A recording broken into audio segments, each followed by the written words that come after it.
all of our spirits are made from 100% organic rye, and we are buying the rye from farms in Montana and some other states in North America. And those are farmed without herbicides, pesticides, or any kind of lab-created chemical additives. So we're not only protecting the earth, we're protecting the farmers because they're not exposed to, certain brands of pesticides and herbicides that have become famous for actually making the farm workers sick.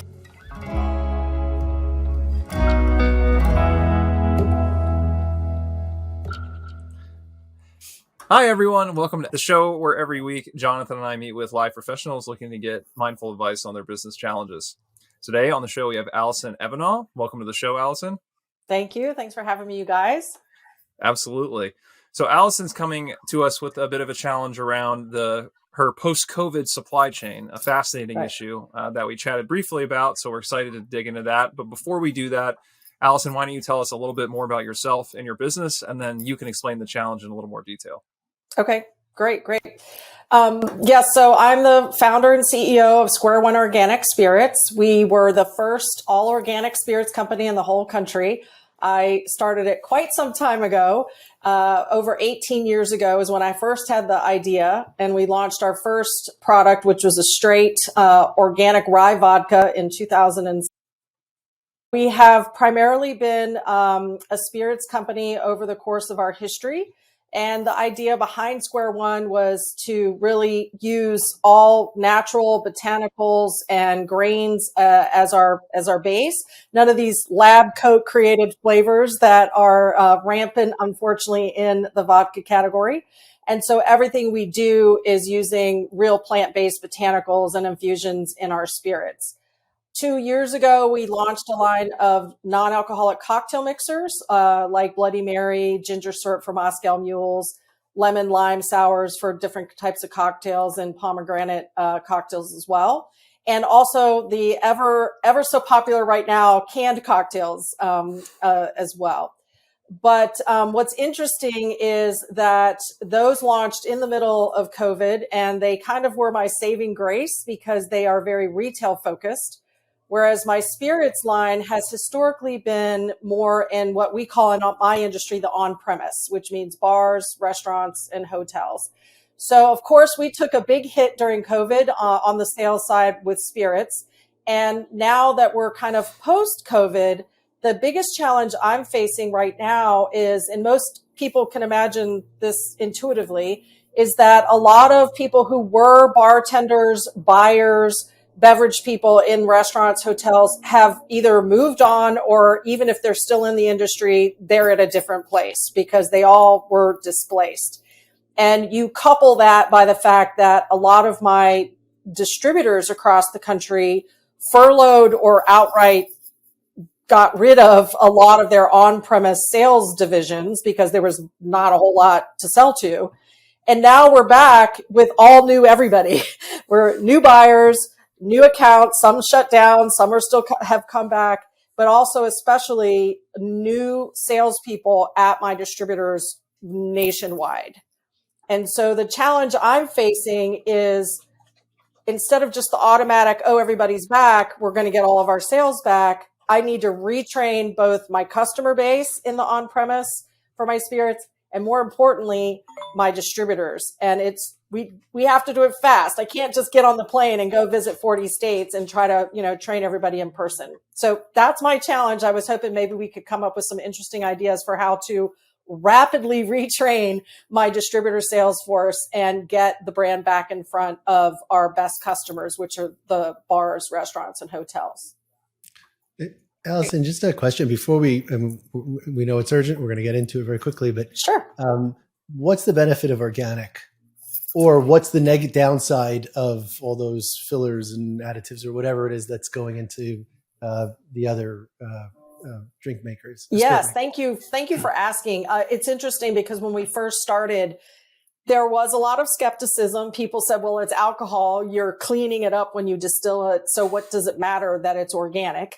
But really, and people do understand it now. I think the whole organic movement and all food and beverage and other categories has grown greatly over the last decade or so. And so the benefit for us specifically in organic is a combination of factors. Number one, all of our spirits are made from 100% organic rye, and we are buying the rye from farms in Montana and some other states in North America. And those are farmed without herbicides, pesticides, or any kind of lab created chemical additives. So we're not only protecting the earth, we're protecting the farmers because they're not exposed to, certain brands of pesticides and herbicides that have become famous for actually making the farm workers sick. So that's number one. Number two, and this is actually a nuance, it's not as maybe obvious to people, but most of the products in the flavored vodka category, way less so in, say, gin, which is known for using kind of botanicals, have been historically focused on creating flavors out of chemical combinations without the real flavor in existence in that final output. So I joke that they could make strawberry number 39 at a flavor house without a strawberry coming within 1,000 miles of that lab. And so we use real organic botanicals in all of our infusions. And being organic is kind of our proof point. It's a little bit like the Good Housekeeping seal of approval. If we have that organic seal on our bottle, we can't cheat. And so that's part of what it is giving you real products that we say they are and not mimicking a certain flavor profile. Excellent. So we'll just record that last 30 seconds and we'll send that to all of your distributors, and that will be that. Thank you. Exactly. Yeah, that's great. Yeah. And before I would also just like to say, really appreciate what you're doing generally. I think especially we talk about a lot of mindfulness on the show and organic and what that represents in terms of organic practices. It's just regardless of what the product is, it's better for the planet, and it's just being more conscious in general. So we're greatly appreciative of that. Yeah. And I think, one of the things we try to do as well as a company, and we still have so many areas of improvement, but from the very beginning, we also try to incorporate as many sustainable or green practices as possible into kind of the whole process. So for example, my distillery partner that we work with, they're in Eastern Idaho. They now use 40% of their energy from wind power, and they are the largest Rocky Mountain wind power customer of Rocky Mountain Wind Power, in that region. And they weren't doing that before they started working with us, when one of the things I said to them is, as my distillery partner, we both need to try to be more, eco-conscious. And other things like our labels on our package, they're either made from recycled post-consumer waste paper, or they're virgin paper, but the paper's not made from a tree. It's made from bamboo, sugarcane pulp, or something that's more of a byproduct of something else. And so those are some of the things we try to do along the way beyond just what's in the bottle, to try to bring a little bit more of a green ethos to our product. And, for example, everybody else is giving out those plastic keychains as giveaways, right? It's very common in the spirits industry to give somebody a little keychain or something. We give out basil seed packets. So we'll hand you a branded Square One basil seed packet so you can plant a little herb garden in your kitchen and use it in your cocktails. And it's definitely not going into the landfill like a keychain would. That's great. Fantastic. So then I'm going to ask a few questions about this supply chain, because it's a very unique problem. And a lot of people aren't really talking right now about how many probably full supply chains got wiped out during COVID from a staffing perspective. And for you, it sounds like there's this aspect of you've got to start over in some ways, because your entire network it's like your Rolodex got burned up in flames overnight. It did. Which is, it's a unique thing for a company to have to face, because having, the proverbial Rolodex developed and cultivated is an asset. It's a company asset that was just taken from you. Yes. So I just want to ask a few more questions to contextualize this piece. Whereas you said you could just call people and you had these relationships, and now you have to start them anew. I guess talk to us a little about what starting a new relationship in this space looks like and how important it is to have that established relationship to place your product. Yes. So really the most important part is going to be the distributor. So in the beverage alcohol industry, alcohol distributors actually have a selling sales force. In the food distributor industry, so for example, my non-alcoholic cocktail mixers, by virtue of having no alcohol in them, are primarily sold through traditional natural products food distributors. And they literally are physically just kind of delivering your case. Sure, they have salespeople, but they're not out on the street every day calling on accounts as much as, say, the liquor distributors are. So our spirits distributors, they are the ones with the most feet on the street, not the brand owners. And so we rely heavily on them to present our products to, new customers, whether it's a retailer or a hotel or a new bar that opened up, et cetera. And so I used to be able to pick up the phone with, John or Jane Doe and say, hey, I just heard of this new place that's opening in whatever city, and it's the perfect fit for my brand. Could you go in and try to present the brand? And what kind of things do you need from me? Do you need me to support an opening, trade promotion deal for a discount? If you get it on the menu, do I need to hit a certain price point? So I would be able to call those sales reps who I knew very well and say, hey, how can we tackle this new opportunity? Now it's literally a cold call. I might have a list of the salespeople within my distributor, but I don't know them. And it's a whole new conversation about explaining why I feel like my brand fits in there. And a lot of them simply don't even know my brand well enough to feel comfortable to present it without me standing by them. And I can't be everywhere all the time. And so that's where I have to re-educate the whole sales force, so that they're comfortable going in when they see opportunities where my brand is a fit. I mean, they're not going to walk into a new whiskey bar with an organic vodka, but they are going to walk into an organic restaurant or eco-friendly restaurant and position my product. But a lot of times they don't even know enough about the brand to do that. Yeah. So it's an interesting process dynamic that I want to explore a little bit more, because it sounds like if this was starting from scratch, you have to sell two relationships. You have to sell your product into the distributor. That's one. Yes. And then you have to kind of build rapport and kind of educate on the product within the distributor's sales force, because they're frontline for retail. Correct. Mm-hmm. Okay. And Correct. now you still have these relationships with distributors, but the secondary layer that's retail facing got gutted. And now you don't have to resell the distributor, but you have to re-educate all of their people. Am I getting that right? Right. I don't have to resell let's say the executive management to bring my product in. I'm already in that distributor in that state. And of course, again, because of all the laws in alcohol, you have different distributors in every state. Even if it's owned by the same parent company, there's no crossover. If you're calling on an account in California, even if it's the same distributor in another state, you're dealing with that particular state's organization versus, say, Florida. And so I still have the distribution at the macro level. We're still being sold. I'm using air quotes because it's not being sold enough, after COVID. We're there, but now I have to get down to the street level people and re-educate them on my brand. Mm-hmm. And because we are a hand sell brand. I mean, we're at our price point. We are in the luxury category. We're at $30-something price point.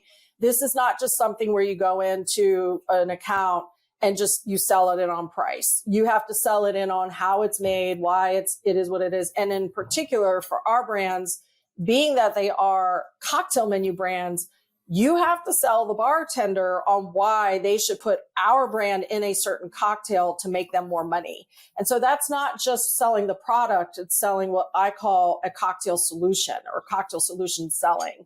Mm-hmm. And that is in and of itself a whole different thing for new people. A lot of my distributors have people who've come in into the on-premise sales divisions who have never really sold in the on-premise. And that's because a lot of them left. They left the industry. And so they're literally, pardon the pun, starting at square one. Yeah. I had to get that in somewhere. Oh, of course. How did you build it the first time? The way I'm saying now, but with the luxury of every account was a new account, yay, versus now where we have an infrastructure in place that needs sales, right, to support that infrastructure.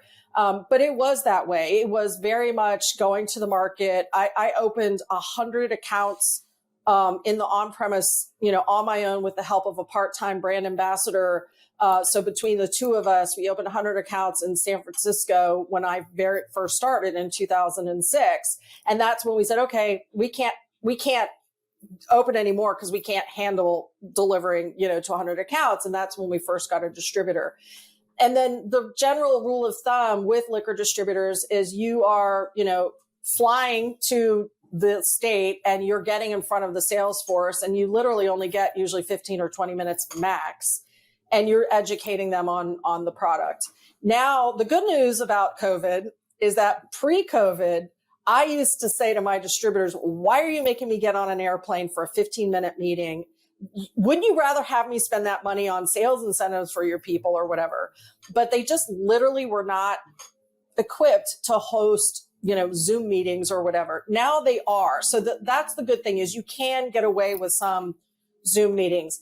But there is just something lacking when you cannot be right in front of that sales force or in a more engaging way, in a how-to way, and you've only got 10 minutes and people are looking at their phones and whatever, versus some other alternative to both in-person, face-to-face, and some other creative way, which is what I'm hoping we might come up with some creative ways today. They're not just Zoom calls.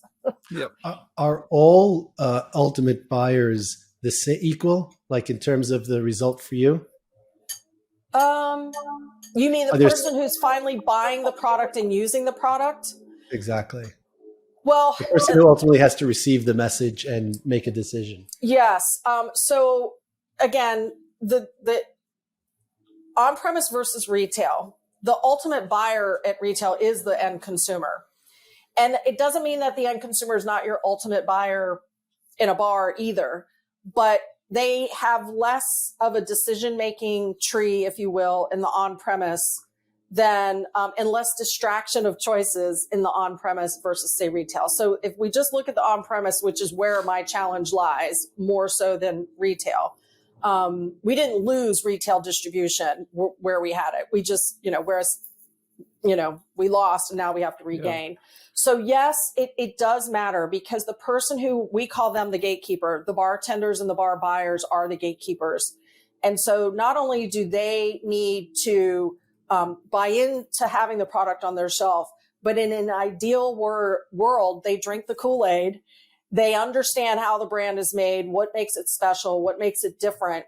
And in addition to maybe putting it on the cocktail menu, which matters way more than just sitting on that back bar, because your velocity is a lot faster when people only have 10 cocktails to choose from and they don't want to think about what they're ordering. But you want them to be able to say, hey, there's this really cool product. It's female owned, female founded. They were the first all organic spirits company in the whole country. And instead of that big name mass brand, which may be fine, isn't it cool to maybe try something new from an entrepreneur? So ultimately, the best bartenders in the country are the ones who are also telling our story at the bar to the consumer ordering. And so the training all the way through to that is vital. And you're training the people that are then pitching to the bartenders. Correct. Yep. Correct. So before go Sam.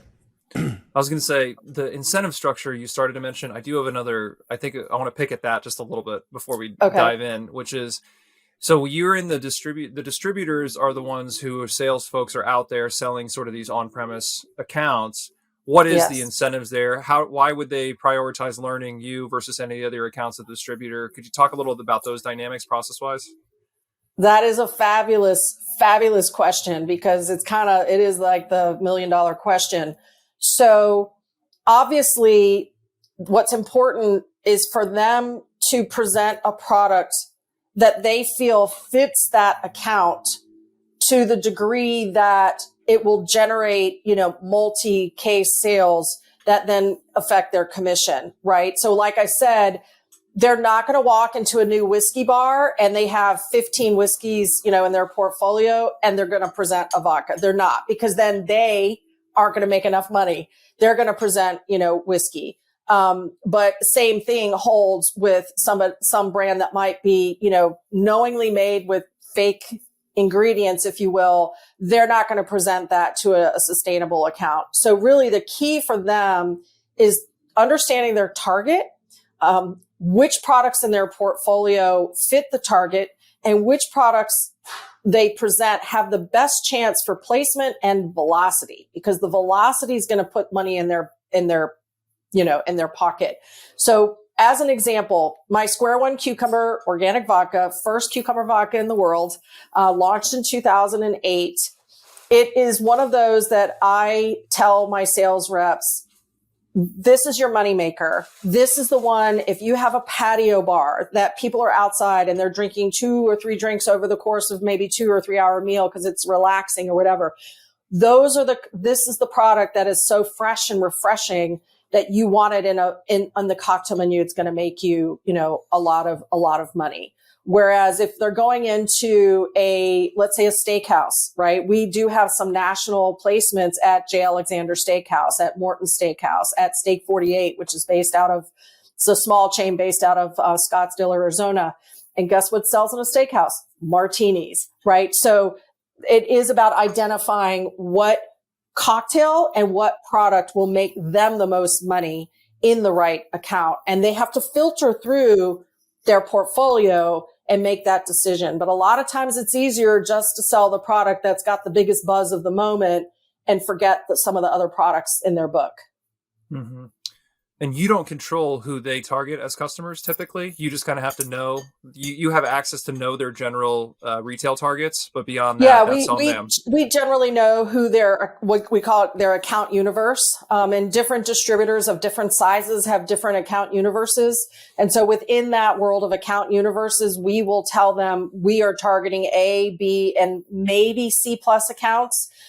Because our price point is not going to really get us into most C accounts, because those tend to be, accounts that have maybe $7 cocktails instead of $13 cocktails on the menu. And so we do help them identify where we fit, both conceptually and price point wise. And they kind of know going in what products in their portfolio can fit in that target. Mm-hmm. So then in terms of that helps me understand the interactivity and now the constraints. So you talked about one of the biggest constraints is the 10 or 15 minutes that you have exposure. Could you give me a better sense of, is this something you can schedule any time? Do you have like once a quarter a slot? Like what is the actual time and exposure constraints that you have to these new retail contacts? Yes. So when I go to the market, let me give you a couple examples. I was in San Francisco 2 weeks ago, and I was working with one of the sales reps, and they had, 8 accounts for us to call on, and it was allowing me to go in and call on them. And I can kind of schedule those more or less whenever I want based on their calendar and my calendar. And I do that.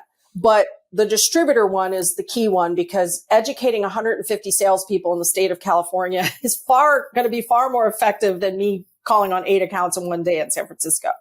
So they do have sales meetings about once a month, but you got to get in line to present. And one of the factors of COVID has been nobody's been able to effectively present to the sales force outside of Zoom, in 2 years. And everybody's clamoring to get on that sales meeting. And I remember when I was in San Francisco and I was having dinner with the sales reps, they said, well, it's actually really good that you came here because we're managers. We can trickle down, the information, because you wouldn't want to be at that sales meeting on Friday where there's like 30 people, presenting, and then reps can't remember. So it is constrained by time of the distributor having the time to have a sales meeting, having everybody come in person for that. And then it's constrained by how many brands they feel need to present that are priorities for them to educate their staff on. So right now there's just this really big bottleneck, and it's not any one distributor's fault.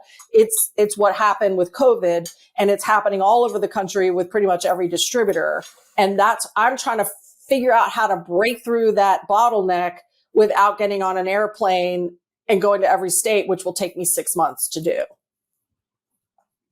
But all the distributors are the distributors are all looking at each manufacturer as being equal in terms of they're just looking for who are they going to get the most sales from.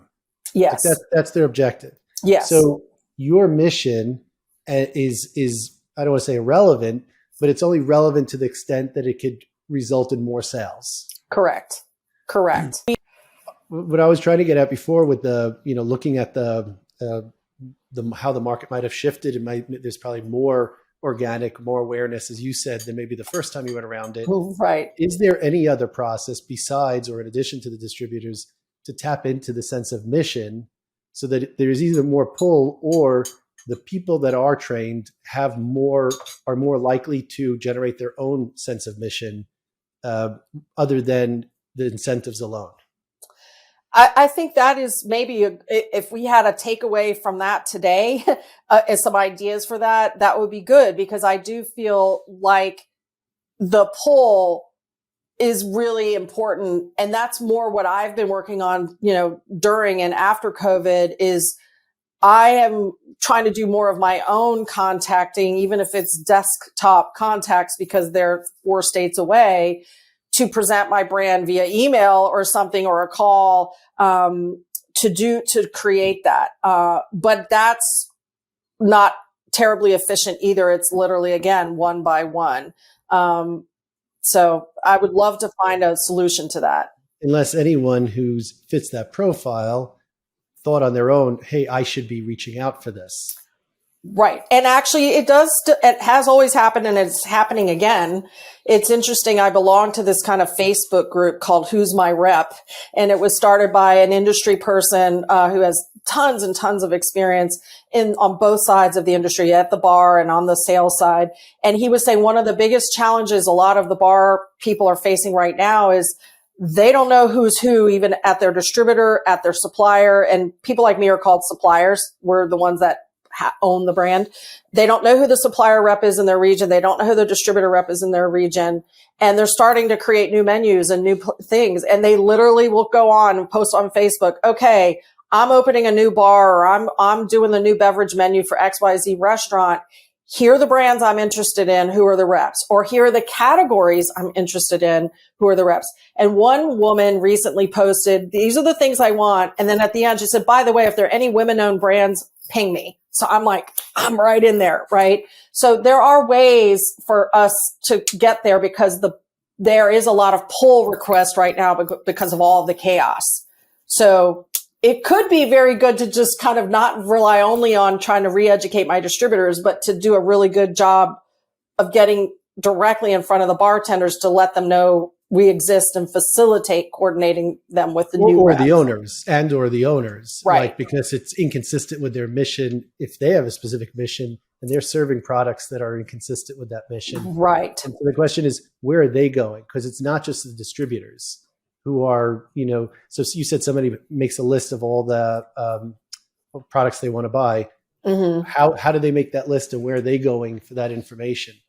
I think where would they even think to go? Well, generally speaking, it's just, brands they've heard of, they've seen the press, or they've actually had in a past bar program. A lot of it is, press driven, buzz amongst the community. The bartending community is very tight. They're, even nationally, they all kind of know each other at certain levels. For those that it truly is a profession, not, a side gig. And they will talk amongst each other. So things like the United States Bartender Guild, one of the things we can and should be doing is, and we did it in the past, is go back out and schedule meetings with the U.S. Bartenders Guild. And then in that particular city, they are bringing 20, 30 people from different restaurants to the meetings. And then we are sponsoring the meeting, lunch or whatever, and get to present to the bars. So those are some of the things that we did in the past and probably can and should be doing again. But it's funny how it's all happening at once instead of usually it's by stages. Yeah. And now it's more like, okay, where do we put the finger in the dike so that we can get back to the volume that we had before COVID? Mm-hmm. And is there any restriction from going back to the distributor sales reps for a moment? Is there any restriction from them reaching out to you if they want to learn more about your product? Because the way we're describing it is the only interaction point is between in those sales meetings where you're fighting for space. If they were interested in Right. building the brand better, can they reach out to you? They can. I will tell you in all actuality, they are all drinking from the fire hose all day, every day. And they are under normal circumstances. So now it's even worse. And I think a lot of times they may have the thought, oh, I really wish I knew more about Square One Organic. I know it's organic, but I don't know because I'm new or whatever.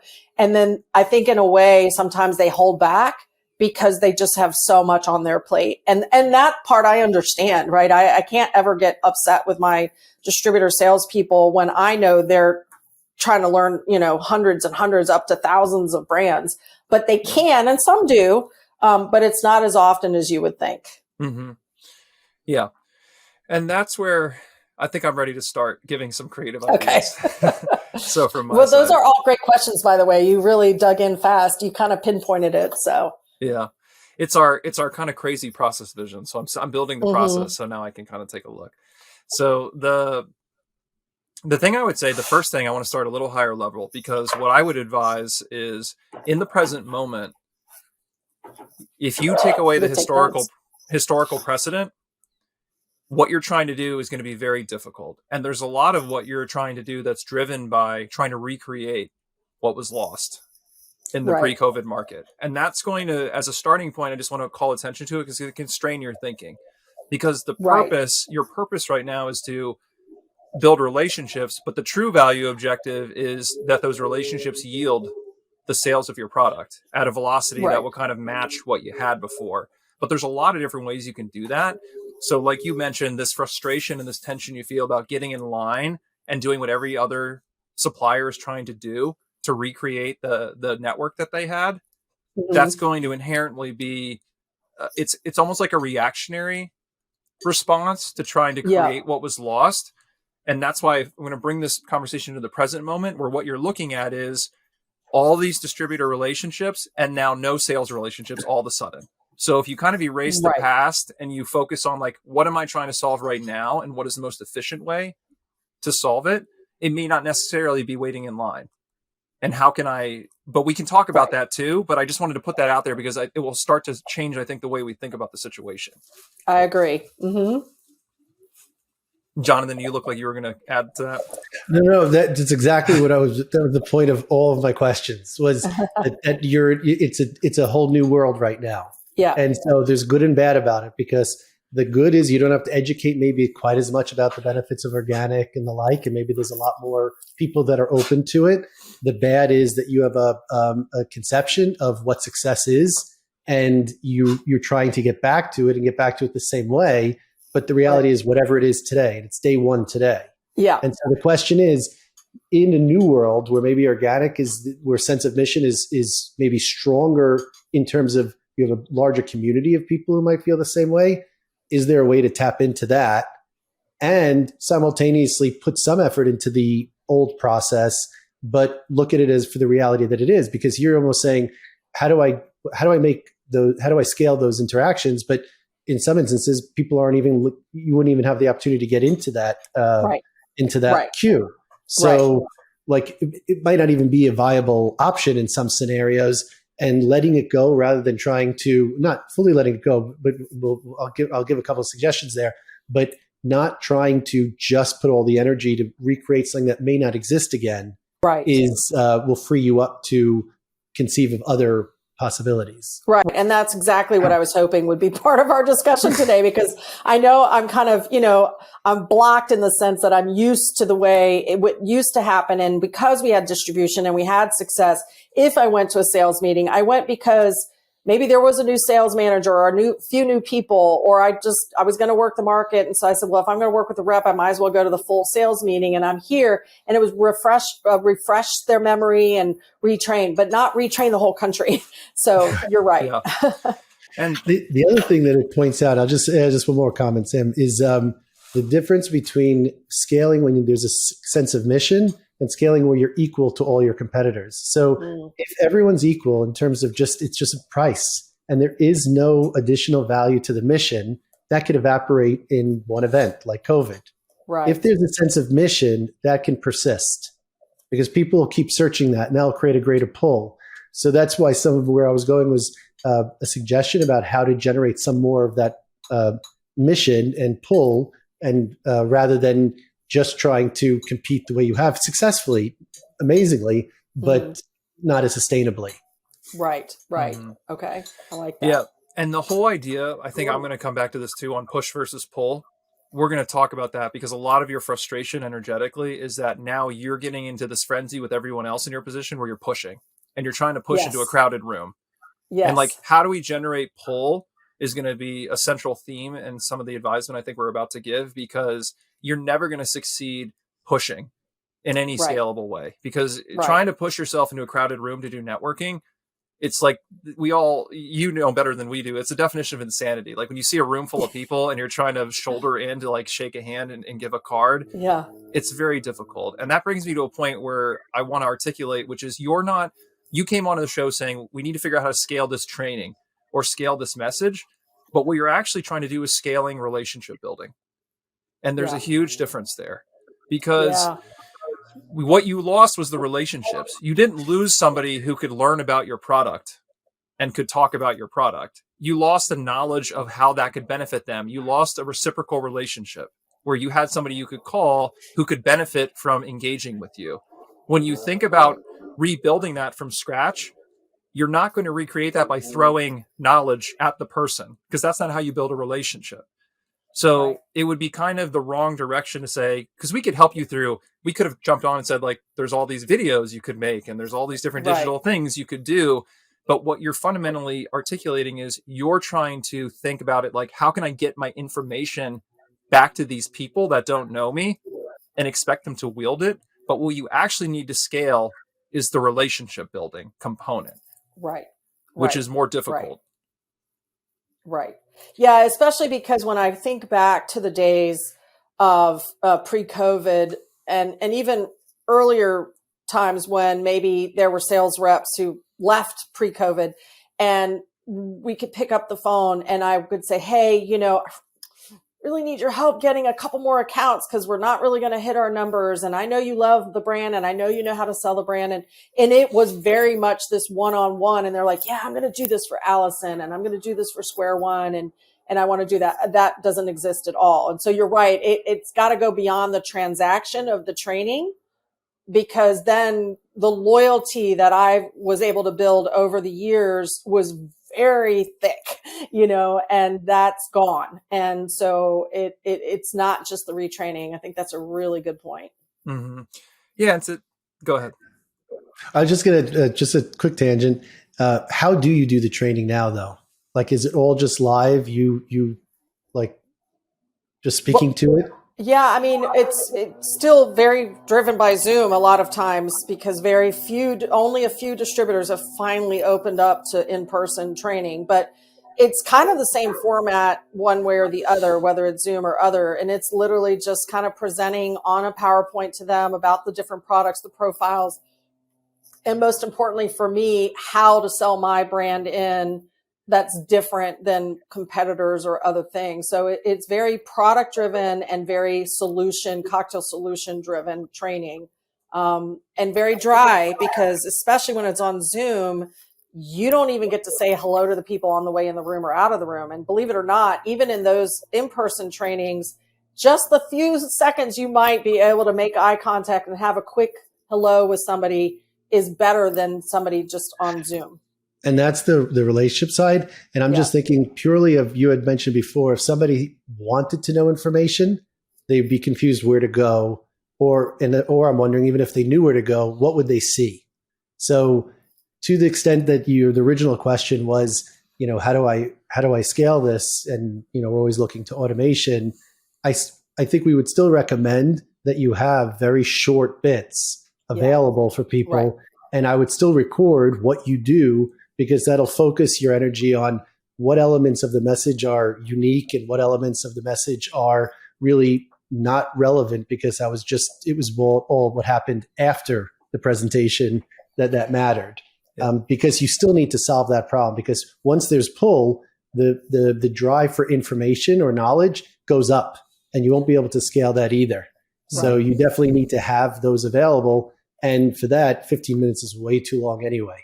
Yeah. because like people's attention span is about 250 words. Right. So you want to just nail the message for each drink and have it available somewhere. And that way, when you can direct the people there, so you're just focused on relationship building, not education. Right. I was going to double down on that point, which is big, which is your technical knowledge. That's easy to transcribe. So get that on the website. And then if you had a 15-minute slot and you're jostling with all the other people on Zoom, you only need 3 minutes of it. And really, just to be creative, I would say, hi, I'm Allison Evanow. I want to meet you. Please reach out to me for a meeting. And I'd love to tell you my story. I'd like to see how I can help you sell more to our particular, target. Entice them to come to you, create pull back to you, because it's like if you're playing by their game, which is you've got a 15-minute Zoom slot and you think you're just going to pack as much information in it as possible, it's the wrong game to play, because you're never going to win that game with strangers. So, you'd be better off not having a single drink in your slot and posting, like I said, your picture, your story, your contact information, a link to your site, but also focusing on them, what's in it for them, building reciprocity, because that's the way you scale relationships, which is, I know you, I know our customer, I can help you make a ton of money, just to be, if that's what they want to hear. And to do that, let's get into a quiet room, like a Zoom room, and let's talk and let's meet. And there's going to be some people that bite and some people that don't, but the scalability and the sustainability aspect of that is those who don't, you're going to have to wean them out of your new network. And then you go and replace them with people who are willing to meet you in the virtual space, because otherwise this is the new world. And like you said, you don't want to stand in line and be in that rat race trying to recreate authentic connection that way, because that's not how it's going to work. You've got to kind of change the game a little bit. Yeah. Yeah. So fewer potential reps, but higher percentage of believers. Right. And that has always been true in our industry, where they say, let's again use California, big state, lots of people, lots of sales reps. The general rule of thumb is as an independent small brand, not one that's got the budgets to get everybody's attention, because, they can get incentives, paid all over the place from different big brands. If you can get 5 people to be your believers, that who they touch will make the difference. Everybody needs to be trained, but if you can have 5 or 6 who really believe it and really understand the brand and you and the relationship with you and have that personal connection, they will build your success. So you've really spot on the relationship building is more important than the actual training part, because those 5 or 6 people are going to generate a lot more business for me than 150 that happen to know the product knowledge, but no relationship. You just need to make sure that it's very simple for people. Organic sustainability. If your mission is similar, then this is who you should be reaching out to. Right. And you should be blasting that. And that takes a minute. Yeah. And if I knew I had 15 minutes ahead of me in a presentation, and then someone told me I'm only going to take 1 minute of your time, I'm going to listen very closely to that 1 minute. And maybe a lot of people will dismiss it because it's not part of what their mission is, or they don't see the connection necessarily to sales. But the ones who do will know to pull, will know to come to you very quickly. So what you're pitching is why they should be friends with you. That's what you should be broadcasting. And that's the scalability aspect, which is if you separate the technical stuff and the drink information, which is universal, and create pull for them to come to you to get it, all you're selling is this. And it's a very compelling sell. Like you sold us in the first minute of the thing, right?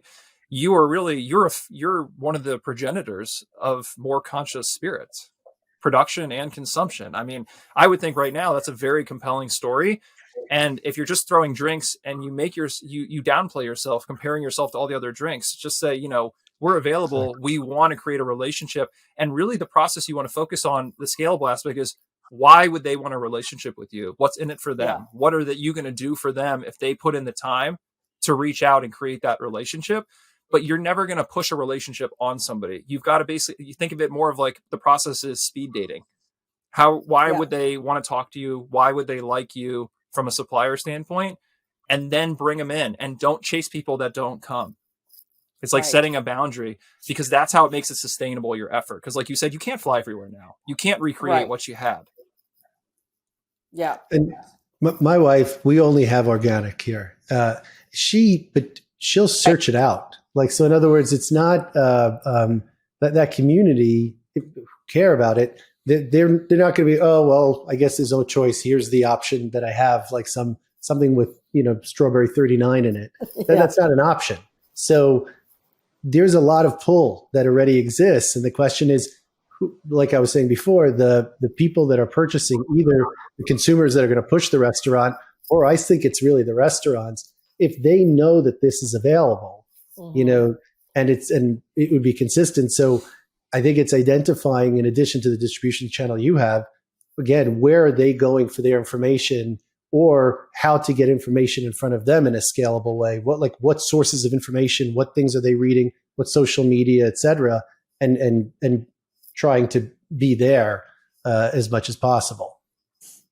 Yeah, no, that's very interesting. I had an experience just a couple weeks ago in a market that I was working the market with my sales broker, and we walked into a retail store, not on premise, where my particular distributor had a lot of their brands placed and Square One was nowhere. And we presented it to the buyer, and he had never heard of it. And he started tasting, he heard the story. He started tasting through, and halfway through, he said, "You're very underrepresented in this market. How do I not know about your brand?" And he literally took a picture, sent it to his sales rep for my distributor, and basically embarrassed her for the fact that she didn't know. And that's interesting because his whole point was, I want to and need to be carrying these different spirits, these organic spirits. I didn't even know they existed. And to your point, if I can make that rep believe that they need to have my product there because it makes them look good, because he was mad at her, right? Yeah. He was mad that she hadn't presented the product. And so that's a very interesting thing you said, because I experienced it in that way, that because the relationship was not there, she didn't know me, she didn't know my brand, she didn't feel compelled to bring my brand, and I went to a retailer, and then he got mad at her. So it's like, I kind of have to help them know where our brand can be sold to make them look good. Yeah. And that right there is what would go into the training, in my opinion. So, the other thing about building relationships is be as transparent and honest and authentic as possible, because authenticity is what is the gold of building relationships very quickly. So like, if you started the presentation and said, "I'm not going to bore you with a bunch of drinks today, but I want you to not be the salesperson that doesn't know about this organic brand and this niche and this thing. Don't be left out. And like, if you're interested, I want to talk to you, learn more, come to me," and like entice people. But whatever the conversation point is, make it real, because you've had the experience. You're out there in the market. You know how it works. So just use the platforms you have to talk to salespeople. Don't inundate them with information. Have a conversation. That's the thing you just want to write down. And one thing I would suggest from a tactical perspective is, the last time you actually talked to one of these salespeople in person and you feel like you channeled an authentic interaction and actually started to build a relationship quickly with a new person, recount that experience, write down the process, write down the conversation and the talking points. And then that's what you want to strengthen and fortify into any sort of channel you have available to try to draw them to you. Because that's the only way, based on what you're telling us about how this new world is playing out. You'll never succeed trying to, like I said, wedge your way in. Right.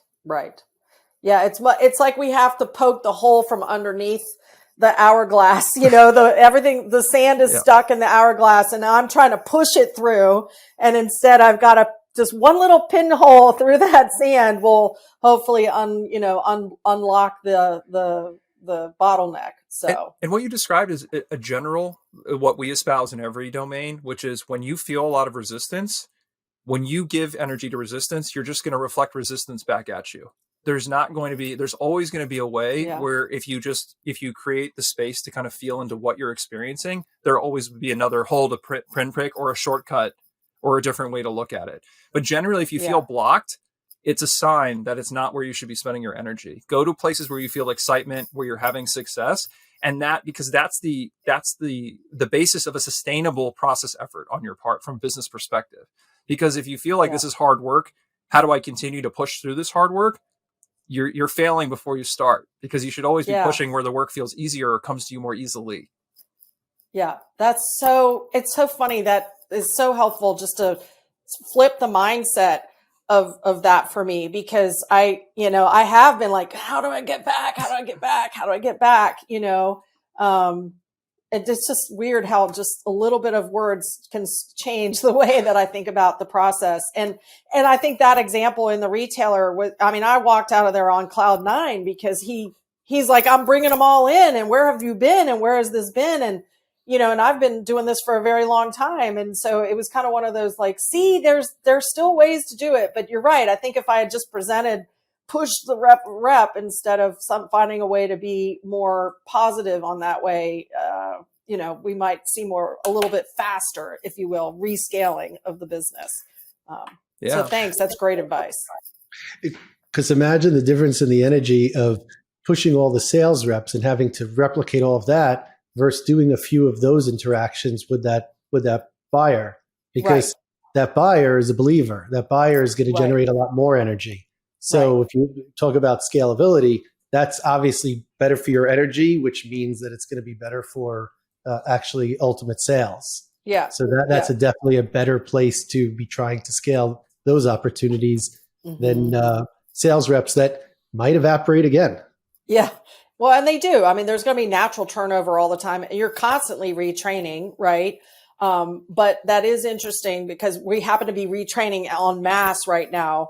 And that's where it just can't, we've got to have some pinpricks that get a little grains of sand through there, on the other way around. So I think that's super insightful, what you've shared. Mm-hmm. Yeah. And I know we've given you a lot, and we kind of sometimes we pull the rug under people because you think you're going to answer one thing and we end up answering another. But I'll kind of I'll reflect back at you at this point in the conversation, because we've given you a lot. How are you feeling? Is there anything particularly tactical we can answer? Do you have any last burning questions? Not really, because I just think you've just reframed things for me. So, which I feel is very macro. I almost kind of don't want to ask a very specific question, because then I'm worried it'll take me down a different rabbit hole. Whereas I think the overarching kind of thought process of building, yes, training is necessary. We have to retrain, and it has to be there for everybody. And some quick hit videos and things like that we can send, or it's hard to have them on our website, because believe me, my competitors are very quick to copy us. We've been copied from day one. So I kind of don't want to have it on our website. But anyway, that's a side note. But being able to do the training, but not look at it as like, I have to train the trainers or I'm going to fail. It's like, yeah, we have to train the trainers. But the relationship part, I feel, is what I used to have and has gone away.